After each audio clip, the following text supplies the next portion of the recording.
You know that moment when you're the last person at a house party. The music's fading, the room's half empty, and you suddenly realize everyone else paired off and disappeared? You're standing there with a warm beer, staring at pizza boxes, realizing you've been left behind without a word. That's exactly how most men feel in their relationships. Abandoned, even when she's sitting right beside them. Today, I'm going to give you the verbal nuclear codes that flip that dynamic instantly. But here's the catch. These words are so powerful, so ego-shattering, that most men will never dare use them. And that's exactly why they stay trapped, endlessly repeating the same miserable cycle. It happens every time. A man walks into a relationship full of confidence, energy, and self-respect. 6 months later, he's asking permission to see his friends. A year later, he's apologizing for breathing too loudly. 2 years in, he can't even remember who he was before her. She's completely reprogrammed him, and he calls it love. He thinks walking on eggshells and begging for approval are normal. He believes control equals care. But what's really happening is simple.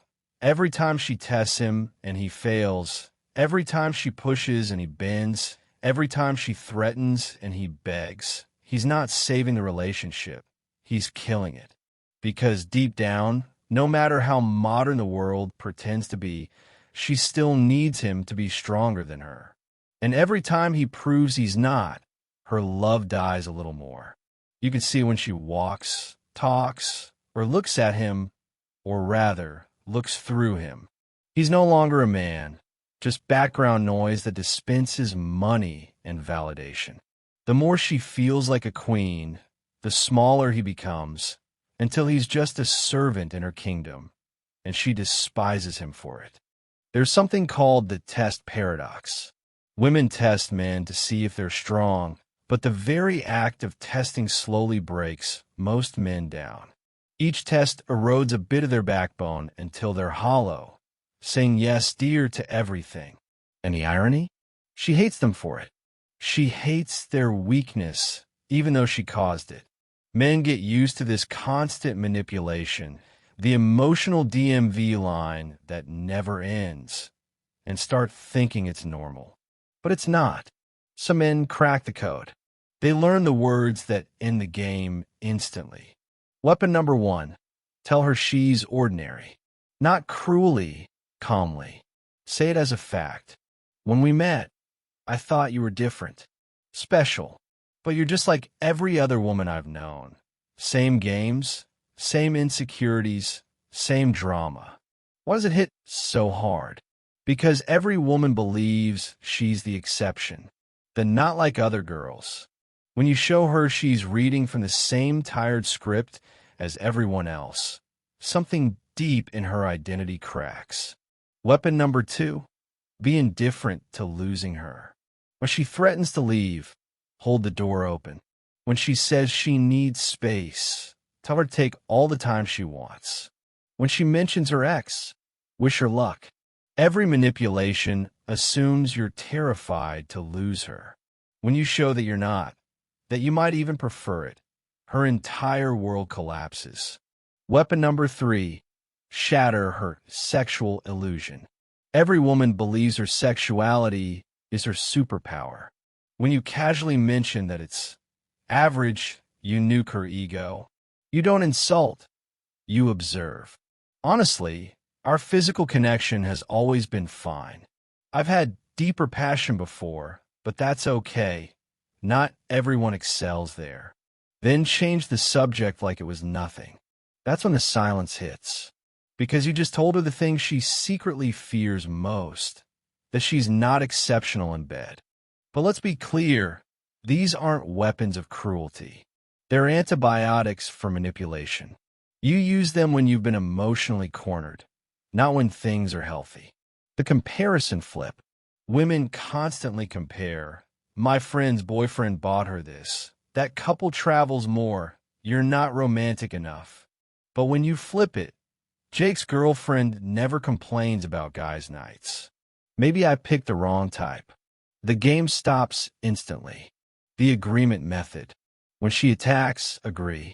I should find someone who appreciates me. You're right. You deserve that. I'll help you pack. You're not a real man. True. A real man wouldn't tolerate this. The spark is gone. I felt that too. Maybe it's time to move on. Her attacks are really tests. Agreeing breaks the test. No resistance. No fight. Just calm truth. And suddenly, she's the one off balance. The mirror method. Match her energy. She's cold. You're colder. Disrespectful. You're dismissive. Threatens to leave. You've already left emotionally. Not out of pettiness, but principle. And when she expects you to crumble after a breakup, don't. Instead, live better. Do everything she said was immature. Go out, laugh, thrive. She thought she was the sun. She was just a cloud blocking her light. Psychologists have even studied this.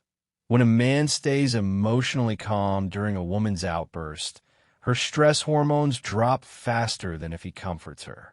Her biology literally relaxes in the presence of masculine stability. The core truth. The most powerful position in any relationship isn't loving more or less. It's needing less. When you don't need her validation, you become irreplaceable. Men think vulnerability brings closeness. But when you start treating your girlfriend like your therapist, she loses attraction.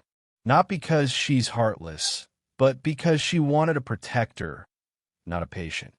When you stop reacting, she starts working to impress you again. Because for the first time, she's not sure she has you. You become a prize again. The final shift.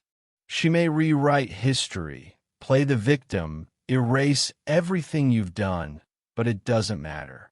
You can't reason with emotion. The real victory isn't pretending to be happy without her. It's actually being happy without her. When you genuinely don't need her chaos, her crown doesn't just fall, it disappears. And that's the truth most men are too afraid to face. Telling her she's not special isn't cruelty, it's honesty. Not fearing loss isn't cold, it's clarity. Being happier alone isn't a lie, it's freedom. These truths aren't weapons, they're construction tools. You either rebuild the relationship on respect or build a better life without her. You can keep shrinking to fit under her crown, or you can finally let it fall. Because her biggest fear isn't that you'll leave, it's that you'll stay, but stop caring. That you'll look at her with nothing left. Not anger, not love, just calm indifference. That's when her power vanishes. That's when you reclaim your life. So the choice is simple. Push the red button. Speak your truth. Reclaim your respect. Or stay quiet and remain an extra in her one-woman show. Remember this, she doesn't fear losing you. She fears you not fearing losing her. Thanks for watching. I hope you found this helpful. Subscribe. There's lots more to come.